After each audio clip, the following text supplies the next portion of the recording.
students, we have discussed about absolute monarchy in France. Then there came constitutional monarchy. Now, what happened then?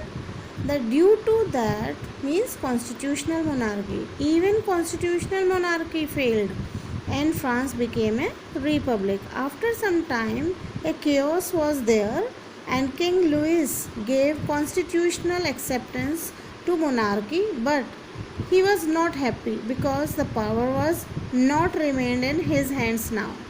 In this situation, due to unhappiness, he secretly dealt with the king of Prussia. Some secret negotiations were done between both the kings. Even the kings of neighboring countries who were having absolute monarchy in their kingdom or country were also not happy with the development because of French Revolution, because in their country the people were also getting inspired from France for revolution, and the kings were making plan to send their army in France to put down such events since the summer of 1789. और इससे पहले कि वो कुछ कर पाते, कि उनकी आर्मी जो पड़ोसी देशों की आर्मी कुछ कर पाती, और वो नेशनल असेंबली ने ही वॉर को डिक्लेयर कर दिया प्रेशिया और ऑस्ट्रिया के खिलाफ. वो declare war against Prussia and Austria. They saw this as a war of the people against kings and aristocracies all over Europe. पूरे यूरोप में इसको राजा और जो मंत्री या जो और भी नोबिलिटी, इन सब के खिलाफ लोगों की, अपने आम आदमी के अधिकारों की जंग कही गई इसको. और हज़ारों की संख्या में लोग आर्मी ज्वाइन करने के लिए फ्रांस के अलग अलग एरिया से आने लगे. ये जंग किसी एक देश की दूसरे देश के राज्य से नहीं थी, ये आम जनता के अधिकारों की लड़ाई थी. और राजा और मंत्री, या यूँ कह लें फर्स्ट एस्टेट और सेकंड एस्टेट के खिलाफ, और पूरे यूरोप में भी इसका असर होने लगा था. People of France chose Marcellus. Marcellus means वो जो वहाँ पे जिनके नाम के ऊपर ये रखा गया, बाद में इसे ही फ्रांस का नेशनल एंथम भी बना दिया गया, क्योंकि ये सबसे पहले इन्होंने ये गाया था जब वो पेरिस रवाना हुए थे सारे लोग मिल करके. तो people of France chose Marseillaise as patriotic song, जिसे कंपोज किया था पोएट रोजर डी लेजल ने. रोजर डी लेजल ये सबसे पहले वॉलंटियर्स जो मार्सेलस से थे, उन्होंने पेरिस जाते समय गाया था और इसीलिए इसका ऐसा नाम पड़ा. अब ये नेशनल एंथम है फ्रांस का. तो इस तरह से हम अभी क्या टॉपिक पढ़ रहे हैं? France abolishes monarchy and becomes a republic. यानी फ्रांस से मोनार्की पूरी तरह से ख़त्म हो गई और फिर ये रिपब्लिक बना. तो हमने क्या पढ़ा था? पहले वहाँ पे मोनार्की थी, एब्सोल्यूट मोनार्की, पूरी तरह से मोनार्की, राजा का शासन. और फिर हमने पढ़ा कॉन्स्टिट्यूशनल मोनार्की आ गई वहाँ पे. अब वो कॉन्स्टिट्यूशनल भी नहीं रही, एब्सोल्यूट तो पहले ही ख़त्म हो चुकी थी, और अब ये रिपब्लिक बनेगा. तो इसके बारे में हम पढ़ रहे हैं. बार बार जो रेवोल्यूशनरी वॉर्स हो रही थी, उससे जनता को काफ़ी नुकसान हो रहा था. तो अब क्योंकि मैन वहाँ चले गए थे युद्ध पे, अब औरतों के सामने समस्या थी हमारी रोज़ की लिविंग और अपनी फैमिली को देखभाल करने की. तो अब उनको सामने आना पड़ा. ज़्यादातर पॉपुलेशन ये सोचती थी कि अब रेवोल्यूशन को अब और आगे बढ़ाना चाहिए. क्यों? क्योंकि इसका असर अब होना शुरू हो गया है. अब अगर बीच में छोड़ देंगे तो जो अब तक मिला था वो भी नहीं रहेगा. इसीलिए क्योंकि अभी तक क्या हो रहा था, असेंबली बन गई, कॉन्स्टिट्यूशन सब बन गया, लेकिन फिर भी इसका ज़्यादा बेनिफिट रिचर सोसाइटी को ही मिल रहा था.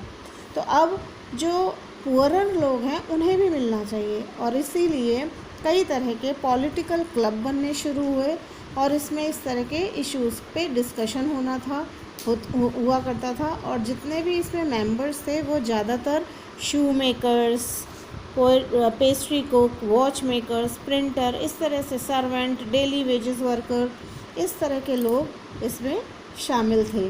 ज़्यादा जो सक्सेसफुल क्लब था उनमें से एक था जैकोबिन क्लब। ये इसीलिए ये किसके नाम पे रखा गया? सेंट जैकब, जो पेरिस में कॉन्वेंट ऑफ सेंट जैकब के नाम पे रखा गया। कॉन्वेंट क्या हुआ करते थे? कॉन्वेंट का मतलब होता था वो बिल्डिंग जो कि एक पर्टिकुलर कम्युनिटी से बिलोंग करती है, जो कि पूरा धार्मिक जीवन में ही अपने को लगा देती है, उसे कॉन्वेंट कहा जाता था उस बिल्डिंग को। तो ये सेंट जैकब की पेरिस में बिल्डिंग थी और वहाँ से लोग बाग मीटिंग करते थे, इसीलिए जैकोबिन क्लब इसका नाम दिया गया। और वुमेन भी जो थी वो अब क्लब्स बनाने लग गई थी, एकजुट होकर के अब काम करने लग गई थी। The leader of this class was Maximilien Robespierre. इसके जो लीडर थे वो थे Maximilien Robespierre. They decided to wear a specified uniform. उन लोगों ने आपस में क्या डिसाइड किया कि हम कैसे कपड़े पहनेंगे, ऐसे जो कि पूरी लेंथ के हों, पूरे लेग को कवर करें, उसमें रेड कलर की स्ट्रिप हो, चाहे फिर वो विमेन हो और चाहे फिर वो मेल हो, मैन हो। उन्होंने ये डिसाइड किया। क्यों ऐसा किया? क्योंकि वो अपने आप को नोबिलिटी से अलग दिखाना चाहते थे। नोबिलिटी उस समय नी लेंथ तक के ट्राउज़र्स पहना करते थे, वो जूतों से आधा ढक लेते थे या किसी भी तरह उन्हें कवर कर लेते थे, तो वो नी लेंथ के थे। और ये उन्होंने उनको अपने आप को उनसे अलग दिखाना था नोबिलिटी से, इसके लिए उन्होंने यूनिफॉर्म इस तरह की चूज़ की। और उन्होंने एक रेड टोपी भी पहनने का शुरू किया। हालांकि विमेन को ये अलाउ नहीं था पहनना टोपी। हमने जो पीछे जो सिंबॉलिक चीज़ें कई पढ़ी हैं उसमें एक रेड कैप भी थी, तो वो रेड कैप और ये रेड स्ट्रिप्ड वाले फुल लेंथ के ट्राउज़र्स, ये इन्होंने यूनिफॉर्म में शामिल कर लिया। अब जैकोबिन्स ने पेरिस वालों के साथ मिल करके रिबेल लेने की प्लानिंग की। क्यों इस तरह से रिबेलियन क्यों हो रहे थे वो लोग? क्योंकि जो खाने की चीज़ें थी उनकी कमी होने लग गई थी, और जो दाम थे उनकी चीज़ों के वो भी बहुत ज़्यादा ऊंचे होते जा रहे थे, लोगों की पहुंच से बाहर हो रहे थे। तो इस तरह से वो गुस्से में भर गए थे और इसीलिए उन्होंने ट्यूरिस के महल पे अटैक कर दिया, क्योंकि वही एक जगह थी। फिर वहाँ से उन्होंने किंग के गार्ड को भी मार दिया और जो किंग थे उनको कई घंटों के लिए होस्टेज यानी बंधक में रखा, बांध अपने अंडर में, और फिर जेल भेज दिया। इस सब की वजह से ये असर हुआ कि अब पहले 25 इयर्स के ही लोग वोट दे सकते थे। अब क्या किया उन्होंने, 21 इयर्स और उससे ऊपर वाले लोग भी, लेकिन सिर्फ अभी विमेन के लिए वो भी अलाउ नहीं हुआ है, लेकिन फिर भी मेन भी 21 इयर्स के या उससे ज़्यादा हों तो वो वोट दे सकते थे, चाहे वो टैक्स पेयर्स हों चाहे ना हों, उनके पास वेल्थ हो चाहे ना हो, regardless of wealth got the right to vote. अब जो न्यू ये असेंबली बनी उसे कन्वेंशन कहा गया। ये जो इसीलिए न्यू इलेक्टेड असेंबली थी was called as the convention, उसे ये कहा गया। और 21 सितंबर को इन्होंने इस कॉन्स्टिट्यूशनल मोनार्की को भी ख़त्म कर दिया। Now France became a republic. What is republic mean? तो it is a form of government where the people elect the government including the head of government. What was constitutional monarchy? उसमें include तो कर लिया, आपने इलेक्टर चुन लिए, आपने national assembly बना ली, लेकिन लीडर अभी भी कौन था? किंग था। लेकिन इसमें क्या हुआ, हेड ऑफ द गवर्नमेंट भी पीपल ही, जनता ही चुनेगी। तो there is no hereditary monarchy. शाही परिवार के लोग अब लीडर नहीं बनेंगे, उन्हें लीडर को भी अब इलेक्शन से ही बनाया जाएगा। लुईस 16 को भी अब मृत्युदंड सुना दिया गया on the charge of treason. Treason का मीनिंग क्या होता है? बिट्रेल ऑफ वंस कंट्री और गवर्नमेंट, कि दगाबाजी करना, अपने देश के साथ उन्होंने देशद्रोह यानी देश के खिलाफ चले गए थे। क्यों?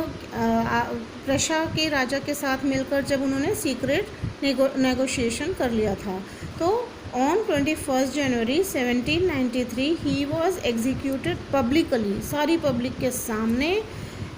जगह का नाम क्या था? De la Concorde. उस जगह पे उन्हें मृत्युदंड दे दिया गया और बाद में उनकी वाइफ, जो रानी थी, उनकी वाइफ मैरी एंटियोनेट, उनको भी सेम ही सज़ा थोड़े समय बाद मिल गई। अभी हम इतना ही पढ़ेंगे। अगले नेक्स्ट वीडियो में द राइन ऑफ टेरर, इसके बारे में हम डिस्कस करेंगे। Thank you.